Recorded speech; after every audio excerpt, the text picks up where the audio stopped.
Hello, my good friends. How are you today? May God bless you all. I will not introduce anything. You guys watch the video and feel it, then let's evaluate together. The old stone cathedral in Bronzeville, Chicago, glowed under a soft spring sun, its stained glass windows casting rainbows across the pews. Inside, the air was thick with the scent of white roses and polished wood, the organ's deep hum filling the space with a wedding march that felt like it could stop time. 500 guests, tech moguls, fashion elites, Chicago's power players, sat in neat rows, their whispers hushed as they awaited the bride. I, Nathan Way, stood at the altar, my tuxedo crisp, my hands steady, ready to marry Claire Morgan, the woman who fit my life like a tailored suit. Everything was perfect. The venue, the plan, the future I'd engineered. Until I saw her. Lila Brooks, my ex-wife, standing at the back of the church, her natural curls framing a face I'd tried to forget, her blue dress stretched over a belly 8 months pregnant.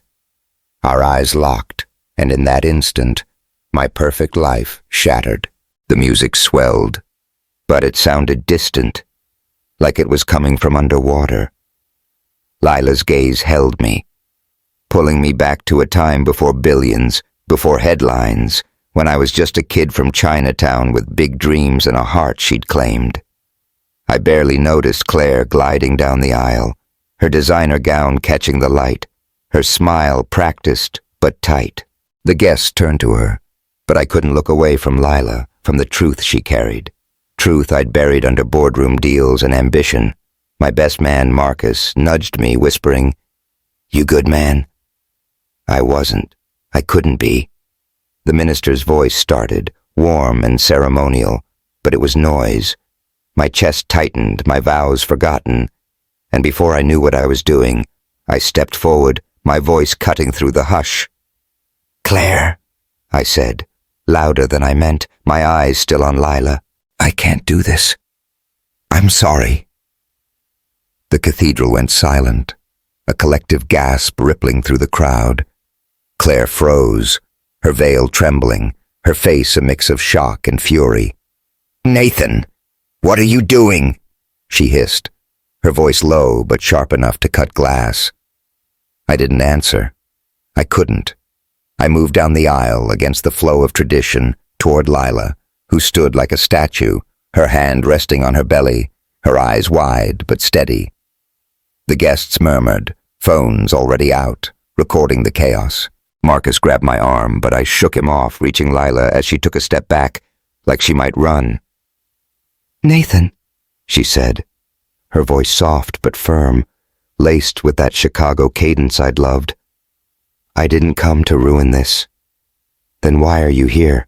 I asked, my throat dry, the words barely making it out. "Lila, is it mine?" She nodded, just once, her eyes never leaving mine. 8 months. I tried to tell you." The world tilted. I gripped a pew to steady myself, the wood cool under my fingers. Claire's voice rang out behind me, sharp and rising. "Nathan, get back here now." But I didn't turn. I couldn't. I guided Lila toward the heavy oak doors, away from the eyes, the cameras, the life I'd planned. Outside, Bronzeville hummed, cars honking, a street vendor shouting about tamales, but it felt far away, like we were the only 2 people left.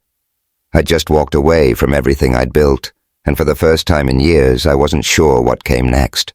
To understand why, you need to know how I got here.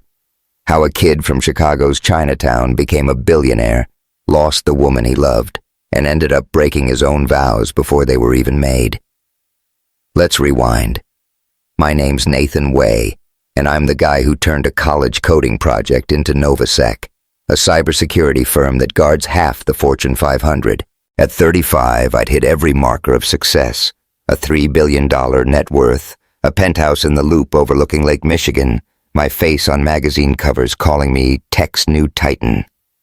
I grew up in Chinatown, helping my parents at their noodle shop, watching them work 18-hour days to give me a shot. Mom would knead dough till her hands cracked. Dad would count pennies like they were prayers, and I swore I'd make it worth it. I did, coding through nights, pitching to investors who sneered until they didn't, building an empire from a dorm room laptop. Forbes called it the American dream, but they skipped the part about missed birthdays, burned bridges, and the quiet ache that came with winning. My life was a machine, efficient, polished, relentless. Novosec's glass tower in the loop never slept, its servers humming with data that kept the world secure. I lived for the grind. Board meetings, acquisitions, galas where I'd shake hands with senators and CEOs. But it was lonely at the top. I dated here and there, models, execs, women who saw the headlines before the man. But it never stuck. Then I met Claire at a charity auction in River North, her in a red dress that screamed confidence, me fresh off a Wired cover. She was a fashion brand director, sharp and driven, her ambition a language I spoke fluently. Our relationship was like a deal. Clean, strategic, Instagram-worthy. The wedding was her masterpiece. Cathedral in Bronzeville, reception at the Art Institute, a 4-course menu by a chef who'd cooked for presidents. Claire had planned it all, down to the exact shade of ivory for the napkins. I thought it was what I wanted. I was wrong. Before Claire, there was Lila Brooks. She was a chapter I'd tried to erase, a life I'd convinced myself was a dream. We met in college. Me, a computer science nerd, spilling coffee on her anthropology textbook in a Northwestern library. Lila was everything I wasn't. Bold, curious, unimpressed by my big talk. A black woman from Bronzeville, she grew up with jazz in her veins, her mom Etta singing at clubs while her brother Trey watched out for her like a hawk. Lila saw the world differently. Where I coded solutions, she asked questions, challenging me to think about who my tech would help or hurt. We fell hard, fast, moving into a shoebox apartment in Wicker Park where the radiator clanked and the rent was late. But we didn't care. We got married on a whim at City Hall, celebrating with greasy pizza and promises we meant to keep. But promises bend under pressure. Novosec took off, seed funding, investors, 18-hour days. Our apartment became my office, our bed my desk. Lila begged me to slow down, to remember why I started, to protect people, not just to win. I didn't listen. I missed dinners, canceled plans, forgot her birthday while I chased the next deal. She'd argue, her voice sharp with hurt. "You're not the guy I married, Nathan." I'd snap back, saying I was doing it for us, but it was for me. The divorce was quick, generous. She got enough to start over. I got my freedom. I threw myself into work, building a fortress to numb the pain of losing her. 5 years passed, and I thought I'd moved on. Until last night, the night that changed everything. The rehearsal dinner was at a rooftop venue in the Loop, the city sparkling below like it was mine. Claire was radiant, her white dress a preview of tomorrow, but her eyes were tense, like she sensed my distance. My sister Sophia, my only family there, pulled me aside, her voice soft. "You sure about this, Nate? You don't look happy." I brushed it off, saying it was nerves, but she wasn't wrong. My vows felt like lines in a script, not promises from my heart. I went to bed in a hotel suite bigger than my old apartment, my tux hanging like a costume, Claire's chosen rings glinting in a Tiffany box. I told myself this was winning. A perfect life, a perfect wife, a perfect future. Then came the wedding. The cathedral was a fairy tale, its arches draped in flowers, the organ shaking the walls. My groomsmen, Marcus, a few Novosec execs, stood stiff in their tuxes, joking to ease the mood. Claire appeared, a vision in white, gliding down the aisle with a grace that belonged on a runway.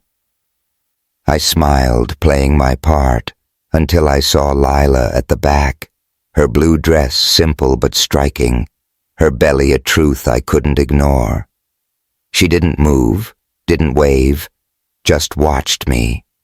And I was 22 again, fumbling an apology for that spilled coffee, falling for the woman who saw me before I was anything.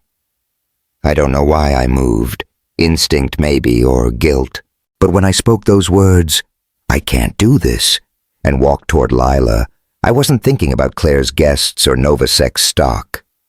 I was thinking about her, about us, about the night 5 years ago when we'd signed divorce papers and fallen into each other one last time. A goodbye I thought was closure. Now, outside the church, with Bronzeville's pulse around us, kids laughing, a busker playing sax, I faced the truth I'd run from. "Lila," I said, my voice shaking, "why didn't you tell me sooner?" She looked at me, her curls catching the breeze, her hand protective over her belly. "I tried, Nathan. Your people said you were unavailable. I saw your wedding in the Tribune. I couldn't let you start over without knowing." Claire burst through the doors, her gown billowing, her face flushed with rage. "Nathan, what the hell is this?" she demanded, her eyes darting to Lila, to her belly, piecing it together. "You're throwing away everything for her?" "I'm not throwing anything," I said, my voice steadier than I felt. I need time, Claire. I'm sorry." "Time?" she spat, her composure cracking. "You don't get time, Nathan. You get 1 minute to fix this or we're done." I looked at Lila, who shook her head, her voice barely a whisper. "I'm not here to take you back. I just thought you should know your kid." Claire's ultimatum hung heavy, but I couldn't move. Not back to her, not away from Lila. "I can't," I said, the words final. Claire turned, her heels clicking as she vanished inside, and I knew she'd tell the world I'd failed her. Lila stayed silent, her eyes searching mine, and I felt the weight of what I'd done, not just to Claire, but to her, to us, to the kid I hadn't known I had. That moment, walking away from my wedding, was the hardest choice I'd ever made. It wasn't about love, not yet. It was about truth, and I'd been running from it too long.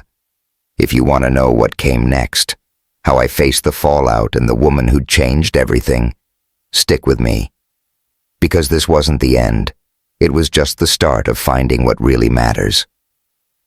The morning after I walked out of my own wedding, Chicago woke up like nothing had changed. Bronzeville buzzed outside my car window.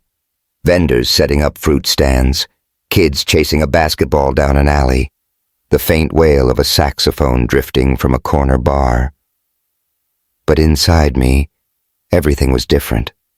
I gripped the steering wheel, my tux swapped for a hoodie and jeans, my mind replaying the cathedral's silence when I'd said, "I can't." Claire's face, fury and betrayal, haunted me, but it was Lila Brooks's eyes, steady and searching, that kept me up all night. My ex-wife, 8 months pregnant with my kid, had turned my perfect life into a question I didn't know how to answer. I was headed to a coffee shop in Hyde Park, a neutral spot where Lila had agreed to meet. "Just to talk," she'd said, her voice calm but firm over the phone, like she was setting boundaries I'd already crossed. I, Nathan Way, the guy who'd built Novasec into a $3 billion cybersecurity empire, felt like a kid again, nervous and out of place. Yesterday, I'd been ready to marry Claire Morgan, a fashion exec who fit my world like a custom app. Today, I was chasing a past I'd buried 5 years ago, when Lila and I had loved and lost each other in a city that didn't care. The truth was out. Lila's baby was mine, and it was pulling me back to a version of myself I barely recognized. But as I parked outside the shop, the smell of roasted beans sharp in the air, I knew facing her was the only way forward. Let's go back to where it started, because you can't understand yesterday without knowing us. Me and Lila, before the money, before the fights, before the divorce papers that didn't erase her from my bones. I met Lila Brooks my junior year at Northwestern, in a library that smelled of old books and stale coffee. I was a computer science major, all ambition and cheap sneakers, fumbling with a stack of textbooks when I bumped into her, spilling her latte across her anthropology notes. "Real smooth," she'd said, her laugh low and warm, her curls bouncing as she shook her head. She was from Bronzeville, a daughter of jazz and grit. Her mom, Etta, a singer who'd filled their home with Ella Fitzgerald and stories of the Great Migration. Lila wasn't impressed by my big talk about coding the future. She challenged it, asking who my tech would serve, who it'd leave behind. We clicked like code, finding its rhythm. Our first date was at a dive bar in Southside, where a jazz trio played and Lila taught me to sway to Coltrane, her hands steady on mine. "You're too stiff, Nate," she'd teased, her eyes bright. "Feel the music, not the plan." I was hooked on her laugh, her questions, the way she saw the world in colors I'd missed. We moved into a tiny apartment in Wicker Park, the kind with a leaky faucet and a mattress on the floor. But it was ours. We'd cook ramen with stolen spices from her mom's kitchen, argue about philosophy versus profit, make love under a thrift store quilt that smelled like someone else's memories. I proposed at a pier on Lake Michigan. No ring, just a promise whispered against her curls. "Forever, Lila, you and me." We got married at City Hall, her in a sundress, me in my only suit, celebrating with pizza and a six-pack in a park. Her brother Trey wasn't thrilled, thought I was too driven, too Chinatown hustle, but Etta hugged me like family, saying, "You got heart, Nathan. Don't lose it." Lila believed in me when Novasec was just a dream, cheering when I coded all night, consoling me when my first startup tanked. But dreams have a cost. Funding came, then investors, then 16-hour days. Our apartment turned into my office, our talks into fights. She'd beg me to come home to remember why I started, to protect people, not chase billions. I'd snap, saying I was building a future for us, but I was building it for me. "You're not the guy I fell for," she'd said one night, her voice breaking as she stood by our sink, dishes piled high. "You're becoming someone else." "Then maybe you don't get it," I'd shot back, my pride louder than my heart. "I'm doing this for us." "No, Nathan," she'd said, tears in her eyes. "You're doing it to win." The divorce was clean. Papers signed, money wired, no lawyers needed. I gave her enough to start over, thinking it'd ease the guilt. It didn't. I threw myself into Novasec, building a fortress of servers and stock options to numb the ache.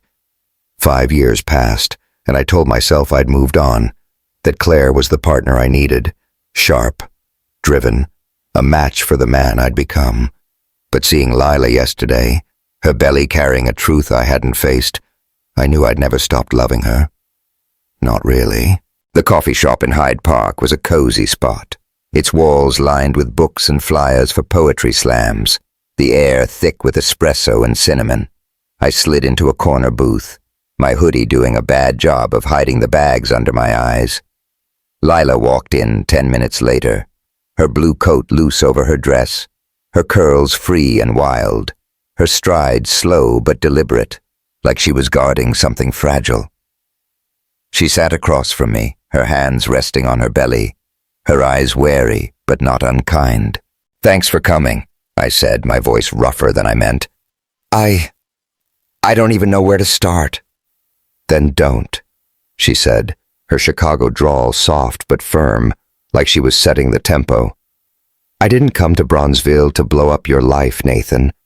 I came because you're the father, and you deserve to know. That's it." I nodded, my throat tight. "Why didn't you tell me sooner? I would've..." "Would've what?" she cut in, her eyebrow rising, sharp but not cruel. "Answered my calls? Your assistant blocked me, said you were in meetings. I saw your wedding in the papers, figured you were moving on." Her words stung because they were true. I'd built a wall around my life, gatekeepers, schedules, a penthouse that kept the world out. I leaned forward, my coffee cooling. "I didn't know, Lila. That night? After the papers." She looked away, her fingers tightening on her mug, and I knew she remembered it too. The night we'd signed the divorce, our old apartment empty except for us. One last moment of weakness or love or both. A goodbye we didn't name. "Yeah," she said, quiet. I thought it was closure. Guess we got more than that. The air shifted, heavy with what we hadn't said. I wanted to reach for her hand, to feel the warmth I'd missed, but her eyes held me back, clear and guarded. "What do you want now?" I asked, barely above a whisper. "For my kid to have a dad," she said, her voice steady. "Not a check, not a headline. A dad. Can you do that?" I swallowed, my chest aching. "I want to try." She studied me, her curls catching the light, her presence grounding the chaos in my head. "Then start by being real," she said, standing, her coat brushing the table. "No games, Nathan. I'm not here for your empire." She left, her steps echoing on the hardwood, and I sat there, her scent, jasmine and something earthy, lingering like a ghost. I'd spent years chasing control, but Lila had just reminded me what it felt like to want something I couldn't code or buy. The fallout from the wedding was already brewing. My phone buzzed nonstop, texts from Marcus, voicemails from Novasec's PR team, a clipped message from Claire. "You'll regret this." By noon, Malik Reed, a local reporter with a knack for scandal, had dropped an article. Tech King ditches bride for pregnant ex. It was light on facts, heavy on shade, painting me as a playboy and Claire as a victim. I skimmed it in my car, parked outside the coffee shop, the Chicago skyline gray through my windshield. The comments were brutal. Some laughed, others sneered, a few aimed low at Lila, calling her names I couldn't stomach. My empire was wobbling, and I dragged her into it. Novasec wasn't much better. Maya Lynn, my CFO and best friend, called as I drove back to the loop, her voice sharp through the speaker. "Nathan, what the hell? Richard's losing it. Says this drama's tanking our stock. You gotta talk to the board." "I will," I said, dodging, my eyes on the road. "Just give me a day." "A day?" she snorted, her braid probably swinging as she paced her office. "You blew up your wedding, Nate. The internet's eating you alive, and I'm hearing whispers about a vote. What's going on with this ex of yours?" I didn't answer, because I didn't know. Lila wasn't just my ex. She was the woman who'd seen me before the world did, who still cut through my noise like no one else. But Maya's warning stuck. My board was circling, Claire was wounded, and Malik was out there, sniffing for more. I'd walked away from one life, but I hadn't landed in another, not yet. The real jolt came outside that coffee shop, when Lila said she wanted me to be a dad, not a donor. It wasn't just about the kid. It was about her, about us, about the guy I'd buried under stock options and ambition. I'd spent 5 years running from her, building Novasec to prove I didn't need her, but one look, one talk, and I was falling again. Not the wild love of our 20s, but something deeper, scarier, a love tied to responsibility, to a kid I hadn't met, to a woman who didn't trust me yet. I wanted her back. Not just in my life, but in my soul. And that meant facing everything I'd done to lose her. That meeting with Lila wasn't the end. It was a door cracking open, letting light into places I'd kept dark. If you're wondering how I navigated the storm that came next, how I faced Claire's wrath and Lila's walls, keep following along. Because love isn't just a feeling, it's a fight, and mine was just beginning. Chicago's skyline loomed gray and heavy over the loop. A late morning drizzle slicking the streets as I navigated through traffic. The city pulsed around me, horns blaring, CTA buses rumbling, a street preacher shouting near Millennium Park. But my mind was stuck on Lila Brooks. Her words from our coffee shop meeting 2 days ago echoed like a loop I couldn't pause. "Start by being real, Nathan, no games." I'd walked away from my wedding to Claire Morgan, blown up my perfect life in front of 500 guests because Lila, my ex-wife, 8 months pregnant with my kid, had shown up and reminded me what truth felt like. But truth wasn't clean. It was messy, sharp, and it was slicing through everything I'd built. I was headed to Lila's family home in Bronzeville, a modest brownstone where her mom, Etta Hayes, had invited me for dinner. Lila hadn't asked me to come. She'd barely texted since our talk, but Etta's call last night was clear. "You got some explaining to do, Nathan. We're family, whether you like it or not." I, Nathan Way, the guy who ran Novasec, a $3 billion cybersecurity empire, felt like I was walking into a lion's den with nothing but good intentions and a knot in my stomach. I wanted to make things right with Lila, with Claire, with the world watching my every move, but the cracks were spreading faster than I could patch them. As I parked outside Etta's, the smell of rain and fried chicken drifting from a nearby corner shop, I knew this wasn't just about saying sorry. It was about facing the damage I'd done. The fallout from the wedding was a firestorm I couldn't outrun. Malik Reed, a Chicago reporter with a blog sharper than a switchblade, had doubled down after his first article. His latest post, dropped yesterday, was a gut punch. Billionaire's baby mama, love or trap? It painted Lila as a schemer, using blurry photos from our coffee shop meeting to spin a story that made my skin crawl. The comments were worse. Hateful, racist jabs at her, calling her a gold digger, a homewrecker, words that twisted her into someone she wasn't. I'd read them last night in my penthouse, the city lights mocking me through the glass, and felt a rage I hadn't known I could hold. Lila wasn't just my ex. She was a woman who'd fought for everything, a scholar, a dreamer, and now she was paying for my mistakes. Novasec was no safe haven either. My board was freaking out, led by Richard Voss, a suit who cared more about stock prices than people. Maya Lin, my CFO and best friend, had called me into her office in the Loop yesterday, her desk cluttered with coffee cups and legal pads. The air smelled of ink and stress, her braids swinging as she paced. "Nathan, this is bad," she'd said, tossing her phone down, Malik's article glowing on the screen. "Our stock's down 3 points. Investors are jittery, and Richard's talking about a vote to push you out. You gotta handle this now." "I'm trying," I'd said, my voice tight, my hands stuffed in my pockets to hide the shake. "I didn't plan this, Maya." She'd stopped, her eyes narrowing but soft, like she saw more than I wanted. "I know you didn't, but you walked out on Claire for a reason. What's the deal with Lila? You still love her?" I hadn't answered, because I wasn't sure I could. Love wasn't the word. Not yet. It was guilt, need, a pull I couldn't name, tied to the kid I hadn't known I had and the woman who'd once been my home. But Maya's question stuck, and so did her warning. "Fix it, Nate, or you'll lose more than your corner office." Claire wasn't helping. I'd tried calling her, leaving voicemails that went unanswered until she texted back late last night.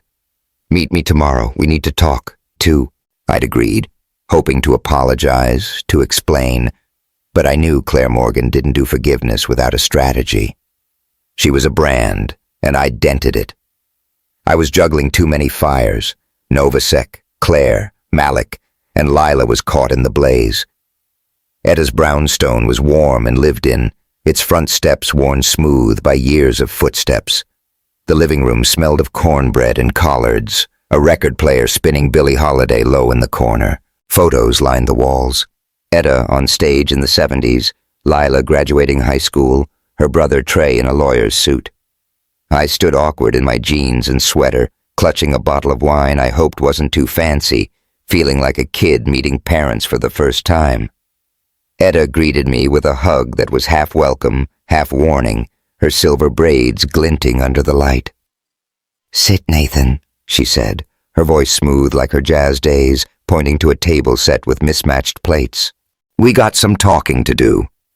Lila was there, her curls loose, her dress loose over her belly, her eyes guarded as she helped set out food. Trey, tall and broad like he could bench press me, leaned against the counter, his lawyer stare cutting through my small talk. The meal started quiet. Mac and cheese, fried chicken, greens that melted on my tongue, but the tension was thicker than the gravy. "So," Trey said, breaking the silence, his fork pausing over his plate, "you ditch your big wedding, show up here like it's all good. What's your play, Nathan? You trying to buy your way back into Lila's life?" I froze, my cornbread halfway to my mouth. Lila shot Trey a look, but he didn't back down, his eyes locked on mine. "I'm not buying anything," I said, keeping my voice steady. "I didn't know about the baby until the church. I just want to do right by her, by them." "Right?" Trey snorted, leaning back. "You did right by her when you left her high and dry 5 years ago, or when you let her get dragged online because of your drama?" "Trey, enough," Lila said, her voice sharp but tired, her hand resting on her belly like an anchor. "Nathan's here. Let's hear him out." I swallowed, grateful but exposed. "I messed up," I said, looking at her, then Etta, then Trey. "Back then I chose work over us. I thought I was building something for us, but I was wrong. I don't want to make that mistake again. Not with you, not with the kid." Etta nodded, her eyes soft but searching, like she was reading my soul. "Words are easy, Nathan," she said, slicing a piece of cornbread. "Lila's been through enough. Divorce, now this mess in the papers. You say you want to do right, but what's that look like to you?" I opened my mouth, but nothing came. I didn't know, not yet.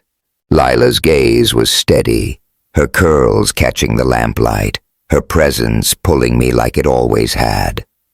I wanted to say I'd be there, that I'd fix it, but the truth was, I was drowning. Claire's anger, Malik's lies, Novacek's bored breathing down my neck. "I want to be a dad," I said finally, my voice rough. "Not just money, a real dad. I need time to figure out how." Trey scoffed, but Lila's eyes softened, just a fraction, like she heard something real. "Time's not something I got a lot of," she said, her hand brushing her belly. "You got 4 weeks, maybe less. Step up or step out." The dinner ended quiet, Etta sending me off with a slice of pie and a warning. "Don't hurt my girl again, Nathan." I drove back to the loop, the city lights blurring as I replayed Lila's words, Trey's distrust, Etta's hope. My phone buzzed. Claire confirming our meeting tomorrow at her office in Magnificent Mile. I pulled over near Grant Park, the lake dark and endless, and checked my notifications. Malik's article was trending, the comments a sewer of hate aimed at Lila, her race, her pregnancy, her worth. I gripped my phone, my knuckles white, and realized something worse than losing Novacek or Claire. I'd dragged Lila into this, let her face a city's judgment because I hadn't been honest from the start. I thought about our old apartment, how she danced to jazz in our kitchen, her curls bouncing, her laugh making the world small and safe. I'd loved her then, and I loved her now. Not just the memory, but the woman she'd become, fierce and unbroken, carrying our kid through a storm I'd started. But love wasn't enough. Malik was out there. Claire was plotting, and Trey wasn't wrong.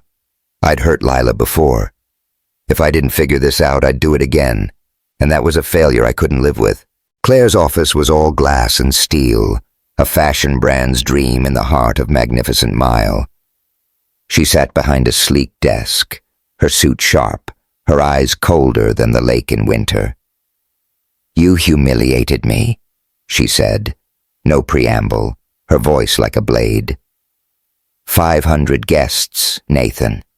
My family, my career, my name, all trashed because of your little reunion. "I'm sorry," I said, meaning it, my hands clasped to keep them still. I didn't know about Lila, about the baby. I couldn't lie to you, not at the altar. She laughed, bitter and short. Lie? You've been lying for months, pretending you were all in. I want you to fix this. Go public. Say she's nothing, that it's a mistake. Save my brand, save yours. I stared at her, the woman I'd almost married, and saw what I'd ignored. We weren't partners. We were a deal. I can't do that, I said, quiet but firm. She's not nothing. She's the mother of my kid. Claire's face hardened, her fingers tapping the desk. Then we're done, Nathan, and don't expect this to stay quiet. I left, the city loud around me, shoppers, buses, the clink of a street performer's guitar.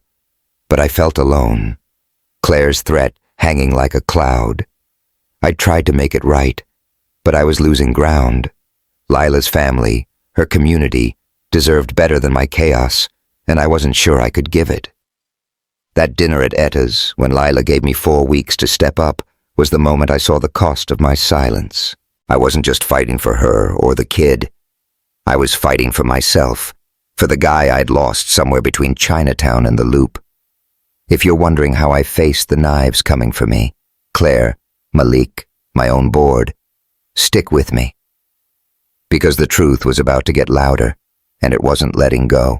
The south side of Chicago was alive under a golden afternoon sun, the streets of Bronzeville humming with life, kids riding bikes, elders chatting on stoops, the smell of barbecue drifting from a corner grill. I parked my car outside a community center, its brick walls covered in murals of jazz legends and civil rights heroes, my heart thudding like I was stepping into a world I didn't fully belong to. Inside, Lila Brooks was hosting a baby shower, a celebration for the child she carried, our child, a truth that still felt like a dream I hadn't earned. I'd come uninvited, not to crash but to show up, to prove I could be more than the guy who'd walked out on his wedding and left her to face a city's judgment. It had been a week since dinner at Etta's, since Lila's brother Trey called me out and she gave me 4 weeks to step up or step out. I, Nathan Way, the CEO of Novasec, a $3 billion cybersecurity empire, was used to solving problems with code or cash. But this wasn't a server crash or a boardroom deal. This was Lila, my ex-wife, the woman I'd loved and lost, building a future for our kid while I scrambled to catch up. The fallout from my canceled wedding to Claire Morgan was still burning. Malik Reed's articles, Claire's threats, my board's ultimatums. But seeing Lila's name dragged online, her strength twisted into lies, lit a fire in me.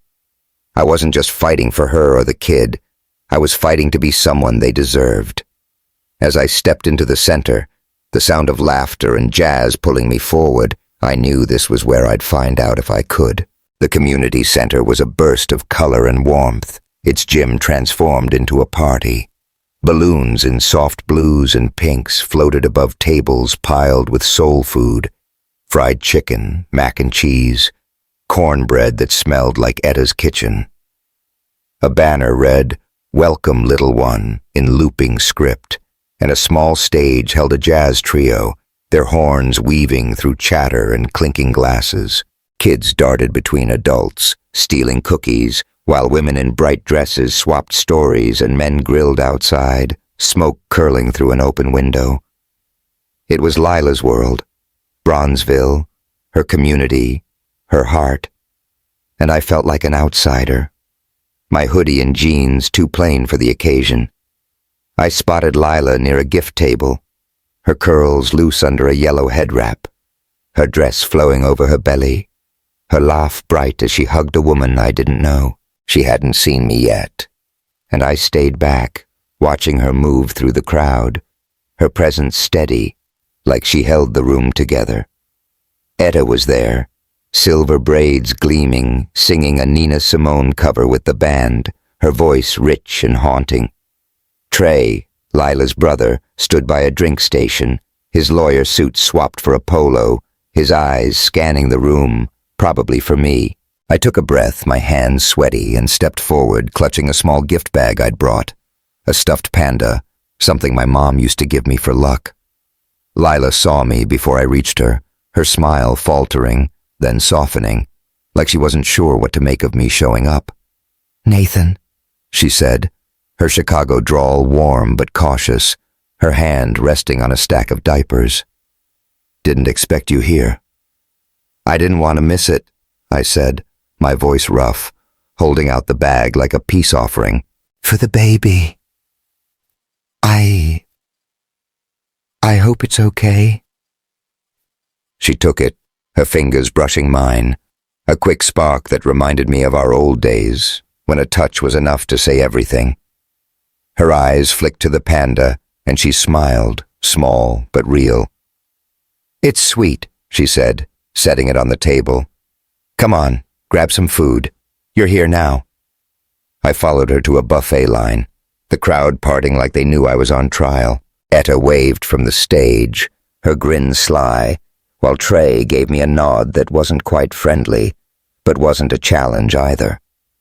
The food was a revelation.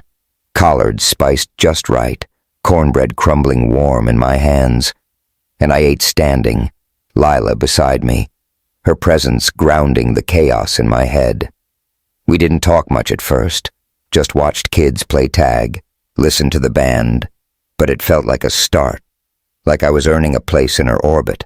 Then she spoke, her voice low, almost lost in the music. "This scares me, you know," she said, her eyes on a kid blowing bubbles.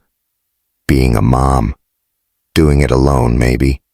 I want this kid to have everything. Love, safety, a home like I had." "You're not alone," I said, too quick, my fork pausing. I'm here, Lila. I want to be."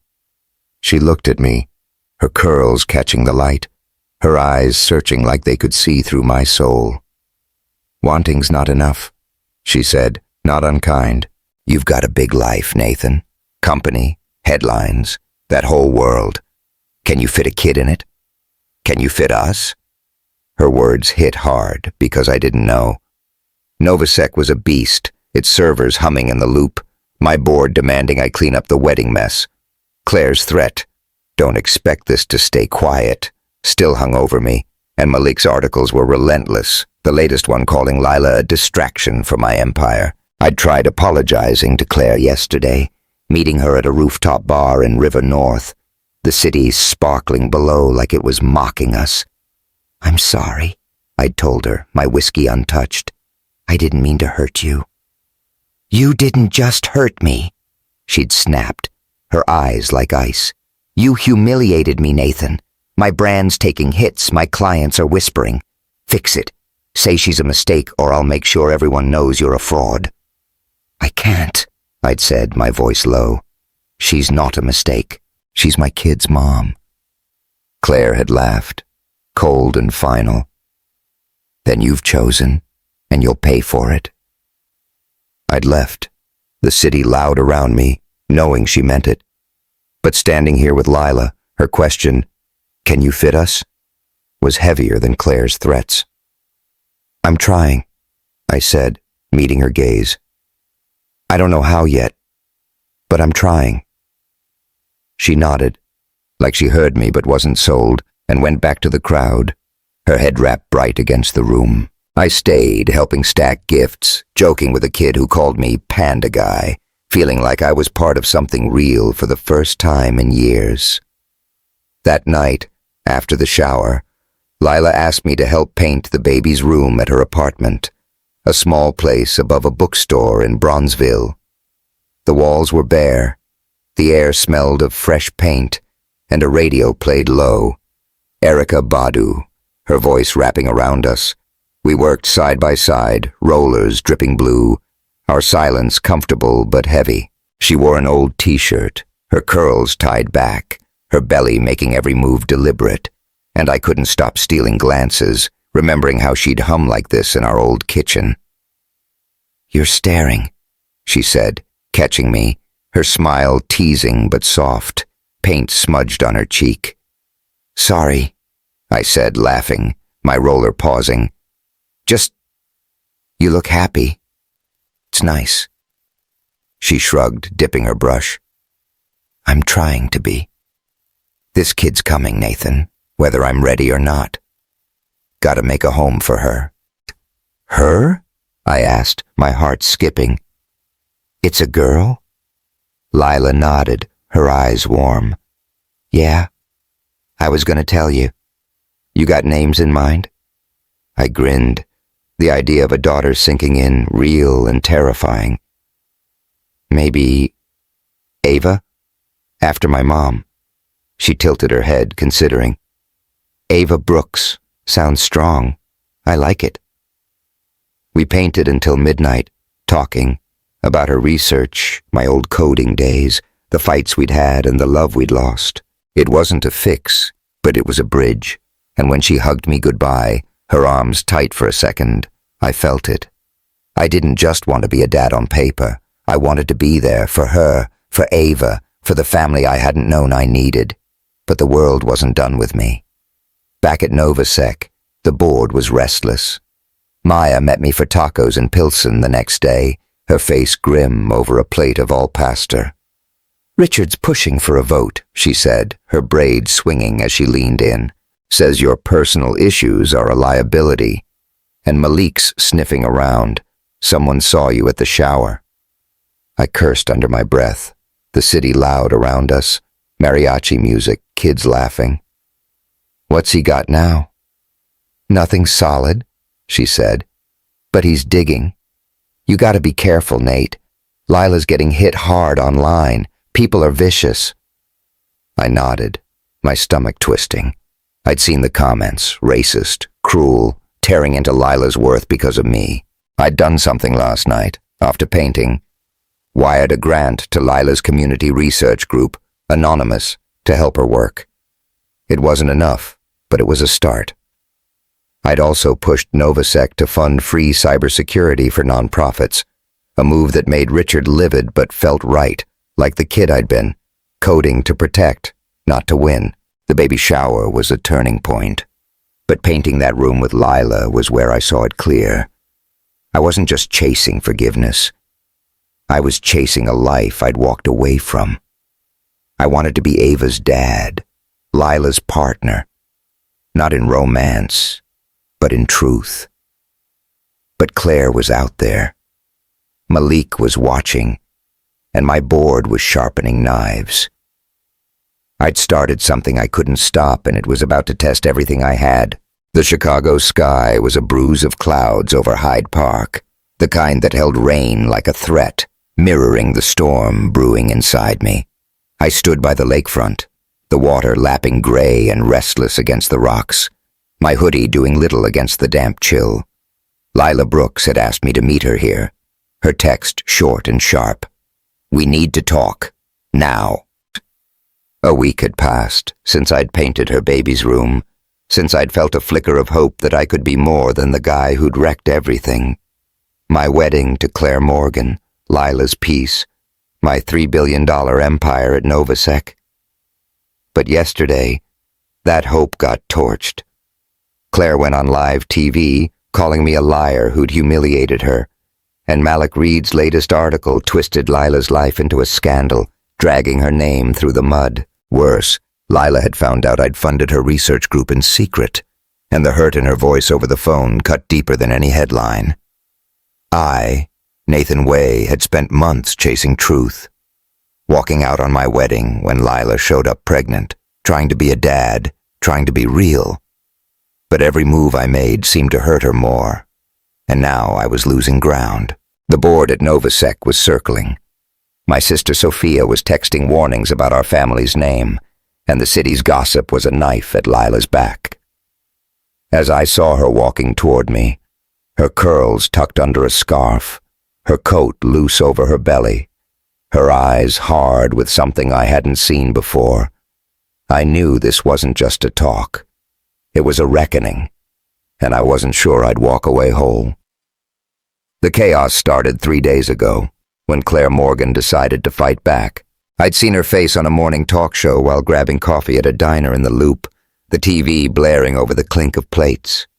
She sat poised, her suit sharp, her voice steady but venomous. Nathan Way presented himself as a partner, she'd said, looking straight at the camera. But he betrayed me, our guests, and everything we built. His priorities shifted to other obligations, leaving me to clean up the mess. The host had leaned in, hungry for more, and Claire delivered. I trusted him, and I was wrong. No mention of Lila by name, but the implication was clear. A scandal involving another woman, a pregnant one, and the internet filled in the blanks. By noon, Way wedding was trending, memes and hot takes flooding Twitter. Some painted Claire as a wronged queen, others called me a playboy, but the ugliest ones aimed at Lila. Racist, hateful comments about her as a black woman trapping a billionaire. I'd sat in my penthouse, the skyline gray through my windows, scrolling until my eyes burned, each word a reminder of my failure to shield her. Malik Reed didn't help. His latest article, Tech Titan's Tangled Heart, used photos from Lila's baby shower, me holding that panda, her laughing with Trey, spinning a story of manipulation and greed. Is Lila Brooks after Way's fortune? It asked, and the comments answered. She planned this. Typical. I wanted to punch something, to call Malik and shut him down, but I knew it'd only feed the fire. Novasec was a war zone, too. My board, led by Richard Voss, called an emergency meeting yesterday, their faces grim on a conference screen in our loop tower. The air smelled of coffee and tension, my tie feeling like a noose. Your personal life's a liability, Richard barked, his glasses glinting. Stock's down 5 points, clients are nervous, and this reporter's making us look like a soap opera. Fix it, Nathan, or we'll vote you out. Maya Lin, my CFO and lifeline, jumped in, her braids swinging as she leaned forward. He's handling it, she said, her eyes daring Richard to push. The lawsuit's settled. Our numbers are solid. This is noise, not a crisis. It's a crisis if he's distracted, Richard shot back, glaring at me. What's it gonna be, Nathan? Your company or your drama? I didn't answer. My hands clenched under the table. I'd spent years building Novasec, coding through nights in Chinatown to make my parents proud, but it felt hollow now, like a machine I didn't control. Maya caught me after, outside by the river, the city loud with buses and chatter. You okay, Nate? She asked, her voice soft but sharp. This Lila thing, it's more than a kid, isn't it? Yeah, I admitted, my breath fogging in the cold. It's everything. I'm trying to do right, but I keep screwing it up. Then stop trying to fix it like a CEO, she said, tossing her scarf back. Be a person. Talk to her, not at her. I'd nodded, but talking wasn't enough. Not when Lila called last night, her voice shaking with anger I hadn't heard since our divorce. You funded my research group, she'd snapped. Without telling me? Who do you think you are, Nathan? I tried to explain. It was anonymous, meant to help, but she'd cut me off. Meet me tomorrow. Hyde Park. We're settling this. Now, standing by the lake, I watched Lila approach, her scarf bright against the gray, her steps heavy with purpose. She stopped a few feet away, her arms crossed, her belly proud under her coat, her eyes like steel. The wind carried the smell of wet grass and her jasmine scent, and for a second, I was back in our old apartment, her curls brushing my face as we laughed. But this wasn't then, and she wasn't smiling. Lila, I started, my voice rough. I'm sorry about the grant. I didn't mean to... To what? She interrupted, her Chicago drawl sharp, her hand slicing the air. Control my life? Make me your charity case? You think you can just drop money and fix everything, Nathan? No, I said, stepping closer, desperate to bridge the gap. I wanted to help.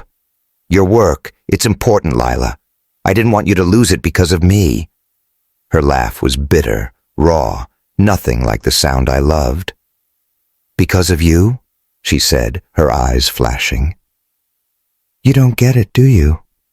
I'm not losing anything because of you. I'm losing it because people see me as your story. Billionaire's ex, baby mama, gold digger.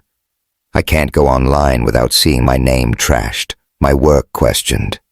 And you? You're out here playing hero without asking me what I need. Her words hit like a fist, each one true. I'd seen the comments, the hate aimed at her race, her strength, her worth, and I'd thought money could shield her. My money, my way. But I'd made it worse. Turned her into a project instead of a partner. I didn't mean to hurt you, I said, my voice cracking. I don't know how to do this, Lila. I want to be there, for you, for Ava, but I keep messing up. Ava, she repeated, her hand resting on her belly, her eyes softening for a second before hardening again. You don't get to say her name like it's yours yet. You don't get to walk in after 5 years, throw cash around, and call yourself a dad. I needed you to be honest, Nathan, not to buy my trust. I flinched, the lake's chills seeping into me. She was right. I'd hidden behind my checkbook, thinking it'd fix what I'd broken. I'd funded her group, pushed Novasec to do good, but I hadn't asked her, hadn't trusted her to want me without the billions. I'm trying to be honest, I said, my throat tight. I love you, Lila. Not like before. Better, I hope. I love you enough to want Ava to have us both. Her breath caught, her arms dropping, and for a moment I thought I'd reached her. But then she stepped back, a tear slipping free, glinting in the gray light. Love doesn't look like secrets, she said, her voice low, final. You didn't tell me about the grant, just like you didn't tell me you were drowning in your company back then. I can't do this again, not with you, not with Ava. Lila, please, I said, reaching out, but she shook her head, her scarf slipping to show the curve of her neck, a reminder of everything I'd lost. Don't call me, she said, turning toward the path, her voice steady now. Not until you figure out who you are, Nathan. I don't need your money, and I don't need your chaos. She walked away, her silhouette strong against the lake, and I stood there, the rain starting to fall, cold and relentless. The city hummed, gulls crying, a siren in the distance. But I was alone, the weight of her words heavier than any boardroom loss. I thought I was building something, a family, a future, but I'd built a wall instead, and Lila was on the other side. The aftermath was brutal. By evening, Claire's interview had gone viral, clips looping on every news site, her face a mask of righteous hurt. Novasec's stock dipped again, clients pulling back, and Richard sent a curt email. Board meets tomorrow. Be ready. Malik's article spread too, with new photos. Me at the community center, Lila at a grocery store, fueling more hate online. She's playing him, one comment read. Black women always know how to hustle, said another, and I slammed my laptop shut, my penthouse silent except for my own breathing. Lila's life took hits too. Etta called me, her voice heavy, saying Lila had paused her research group, tired of the whispers tying her to my money. Trey texted, short and cold, Stay away from her way, you've done enough. I wanted to fight back, to tell them I'd fix it. But how? I'd tried, grants, apologies, showing up, but every move dug the hole deeper. My sister Sophia FaceTimed from her apartment in Evanston, her face worried. Nate, what's going on? She asked, her voice soft. You're losing everything, your company, your name. Is she worth it? She's not the problem, I said, my voice hoarse. I am. I keep hurting her, Soph, and I don't know how to stop. Then figure it out, she said, her eyes like our mom's, steady and fierce. But don't lose yourself trying. I hung up, the city dark outside, and thought about Lila, her curls in the wind, her hand on her belly, her voice saying, "Don't call me." I'd spent years building Novasec to prove I was enough, but I'd lost the guy who'd loved her, who'd coded for a purpose, not a paycheck. Now, with Ava coming, I was out of time to find him. That moment by the lake, when Lila walked away, was the hardest I'd faced, not because she was gone, but because she was right.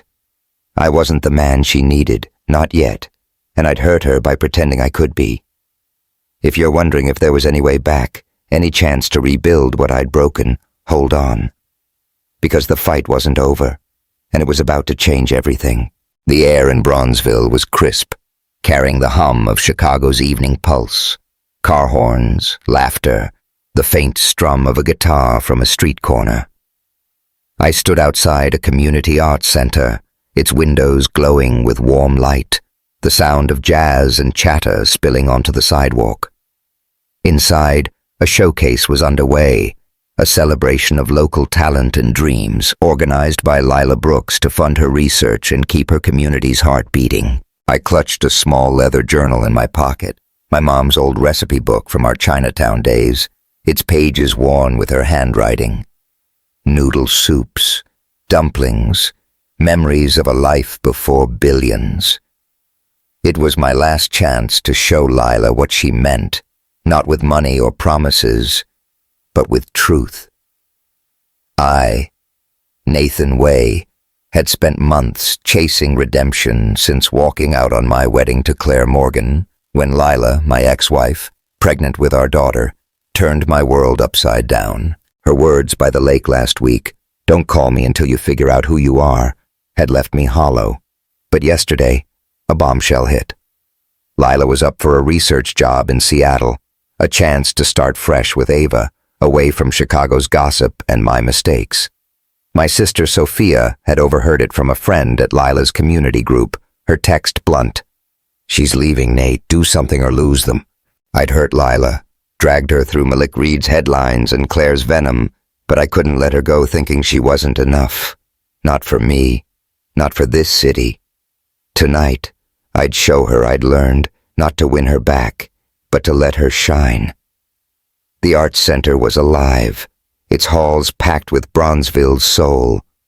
Murals of poets and activists lined the walls, tables held plates of fried chicken and sweet potato pie, and a stage glowed with performers, poets, singers, kids dancing to cheers.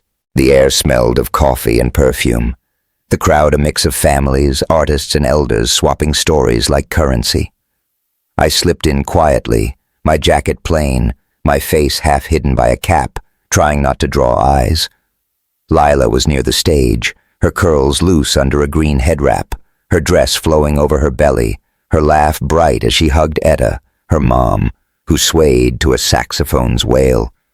Trey, her brother, stood nearby, his lawyer glare softened by a kid tugging his sleeve. It was Lila's world, and I was a guest, here to earn a place, not claim one. I'd spent the week after our lakefront fight tearing myself apart. Claire's TV interview had faded, but Malik's articles kept coming, the latest one sneering at Lila's ambitions with photos of her at a market, her face tired but fierce. Online, the hate persisted, racist jabs at her as a black woman, a mother, a scholar, each one a reminder of my failure to protect her. Novasec was no better.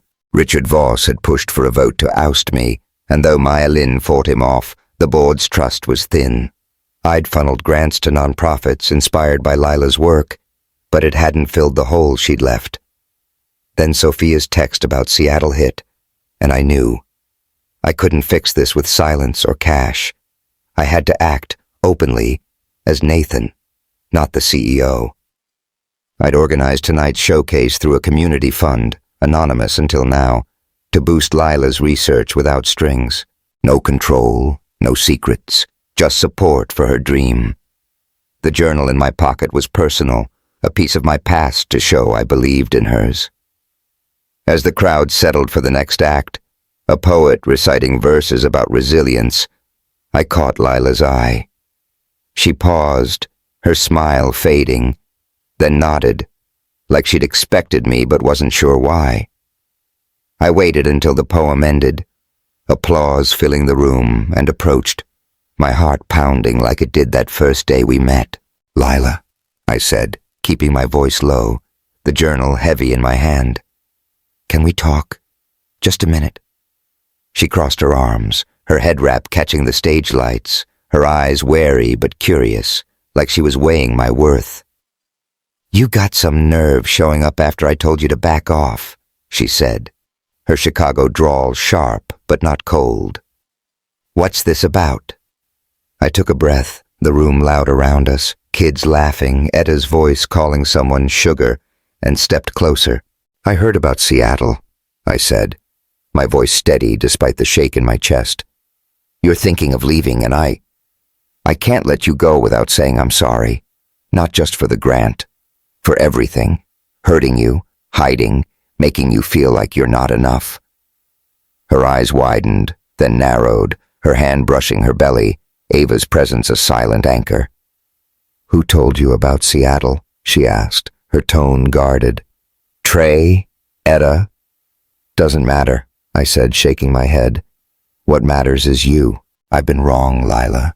Trying to fix things my way, thinking money or silence could make it right. I'm done with that."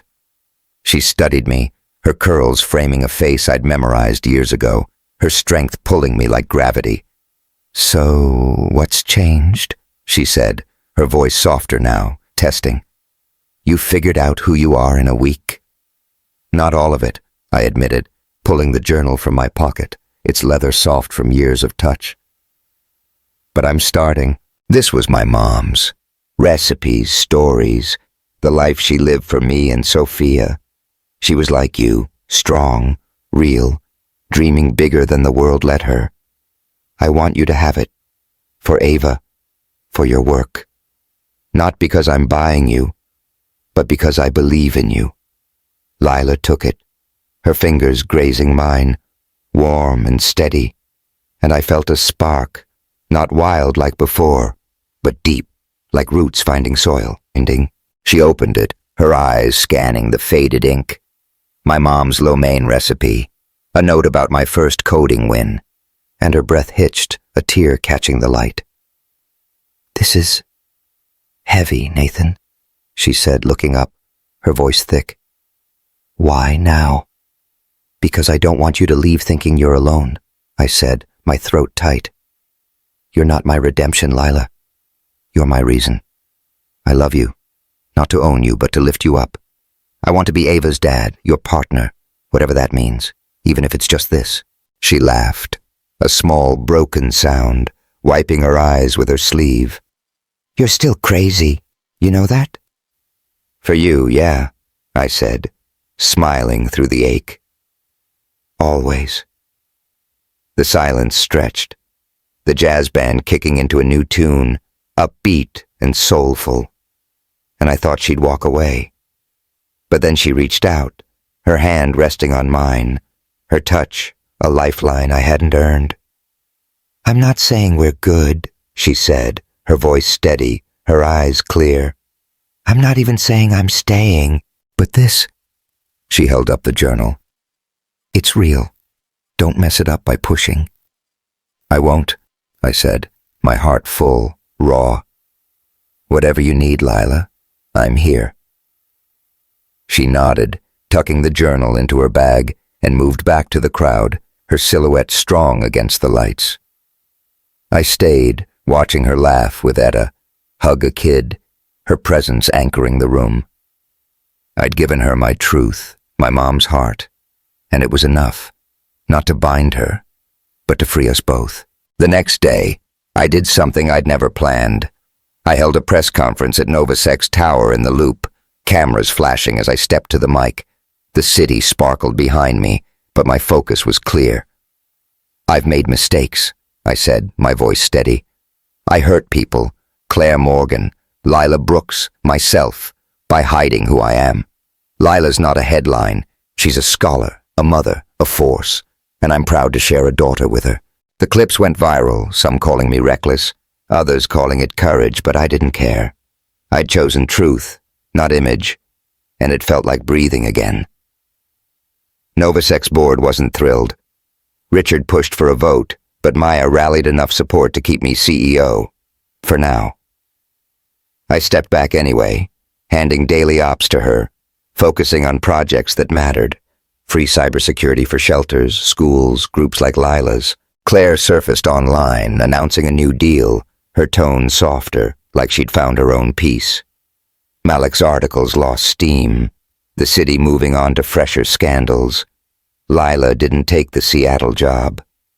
She stayed, her roots deep in Bronzeville, her research group thriving with new donors, some from my grants, others organic. We met again at Etta's, a quiet Sunday, Ava's nursery ready, her due date close. "You didn't have to do that press thing," Lila said, pouring tea, her curls loose, her smile cautious, but warm. "Yeah, I did," I said, stirring sugar, the kitchen smelling of cornbread. "Not for you. For me. I'm done hiding." She nodded, her hand on her belly, Ava kicking like she agreed. "We'll figure this out," she said, not a promise, but a start. "For her." "For her," I echoed. And when Etta played a jazz record, we sat, listening, a family taking shape, not perfect, but real. I'd built Novasec to prove I was enough, to make my parents' sacrifices mean something. But Lila taught me more. Success isn't what you own. It's who you fight for, who you stand beside when the world's loud. Ava wasn't born yet, but she was already my compass, Lila my map, and Chicago my home. I wasn't the billionaire who saved them. I was the guy they saved, and that was worth more than any empire. That moment with Lila, when she took my mom's journal and gave me a chance to be seen, wasn't the end. It was a road opening wide. If you followed Nathan and Lila this far, you know their stories about truth, fight, and finding what's real. Stick around for more like this, because the best stories are the ones that show us who we can be.